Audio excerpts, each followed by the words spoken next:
قتل سے 3 سال پہلے کھے نے اپنی پڑوسن سنڈی بیڈوز کے کتے پر گولی چلا دی تھی۔ کھے کا کہنا تھا کہ کتا بھونکتے ہوئے اس کی طرف آ رہا تھا۔ پڑوسن نے کہا ایسا ہرگز نہیں تھا، اس کا کتا ہر کسی سے دوستی کرنا چاہتا تھا، فرینڈلی تھا۔ کھے نے بے وجہ اسے مار دیا۔ پڑوسن اور اس کی فیملی سے پوچھ گچھ کی گئی، لیکن افسران کوئی نتیجے پر نہیں پہنچے۔ ڈیٹیکٹیوز کو ماننا پڑا کہ ان کی سسپیکٹ کی لسٹ خالی تھی، سوائے راجر اور پیم کے، کیونکہ ان کی کہانی کا نہ سر تھا نہ پیر تھا۔ 911 کال اور پوچھ گچھ کے دوران دونوں بہت ہی پرسکون لگ رہے تھے، نہ رونا نہ دھونا۔ ارے آپ کے ساتھ اتنا بڑا حادثہ ہوا ہے، گھر کا ایک فرد مر گیا ہے اور آپ ہیں کہ کان پر جو نہیں رینگ رہی، آپ کا کوئی ریاکشن نہیں ہے۔ جب فورینسک ٹیم نے کھے کے گھر کی تلاشی لی، کسی کے مشکوک فنگر پرنٹس نہیں ملے۔ راجر اور پیم نے کہا ظاہر سی بات ہے ڈاکوؤں نے دستانے پہنے ہوئے تھے۔ پوچھا گیا وہ دستانے کس قسم کے تھے۔ راجر نے کہا دستانے نیلے رنگ کے تھے، نرم اون والے۔ پیم نے کہا دستانے جامنی رنگ کے تھے، میڈیکل گلوز تھے یعنی لیٹیکس کے بنے ہوئے تھے۔ گھر سے کوئی سامان چوری نہیں ہوا تھا سوائے بنکر کی بندوقیں، حالانکہ گھر کی تجوری میں سونے کی اینٹیں، پیسوں کی گڈیاں اور تقریباً 100 قیمتی بندوقیں رکھی ہوئی تھیں۔ راجر نے کہا تھا کہ ایک ڈاکو کے ہاتھ میں پستول تھا۔ اگر یہ بات سچ تھی تو قاتلوں نے کھے کو گولی سے کیوں نہیں مارا تھا؟ کھے اور ڈارلا کے گھر کی کچن سے چاقو کیوں استعمال کیا؟ اور پھر $1 ملین کی وراثت کی بھی تو بات تھی۔ کھے کے مرنے پر اس کی ساری ملکیت اس کے بچوں کو ملنے والی تھی۔ کیا پتا راجر کو جائیداد ابھی کے ابھی چاہیے تھی۔ راجر اور پیم کے گھر سے بہت سارے مورگیج بل برآمد ہوئے، صاف لگ رہا تھا کہ وہ قرضے میں تھے۔ سارجنٹ نٹسن نے راجر اور پیم پر دباؤ ڈالا، کہا یہ کہانی بکواس ہے، تم لوگوں کی ایجاد کی ہوئی ہے۔ جس کے جواب میں راجر نے پوچھا کیوں؟ ہماری کہانی بناوٹی لگ رہی ہے، ریہرسڈ، رٹی ہوئی لگ رہی ہے۔ ڈیٹیکٹیوز کو یہ سن کر بہت تعجب ہوا۔ اکثر بے قصور لوگ لڑتے ہیں، جھگڑتے ہیں، کہتے ہیں نہیں میں نے یہ نہیں کیا، آپ کیا بات کر رہے ہیں، میں نے یہ قتل نہیں کیا۔ اس کے بعد راجر اور پیم کو لائی ڈیٹیکٹر ٹیسٹ دیا گیا۔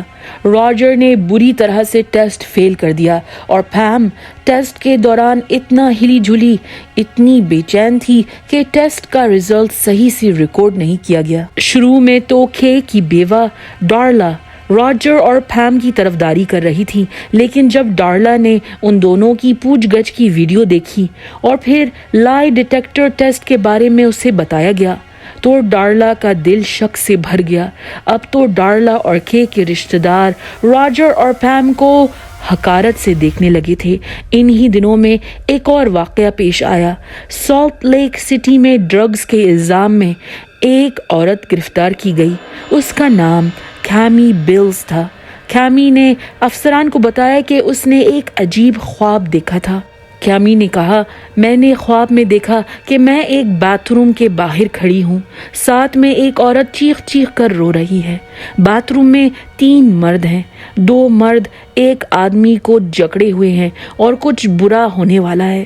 ڈیٹیکٹیوز نے کیمی کو فوٹو لائن اپ دکھائی، اس کے سامنے کئی تصویریں رکھیں اور کہا ان میں سے کسی کو پہچانتی ہو؟ کیمی نے سر جھکایا، آنکھیں بند کی، ایک تصویر پر ہاتھ رکھ دیا اور کہا یہ آدمی۔ تصویر راجر مورٹنسن کی تھی۔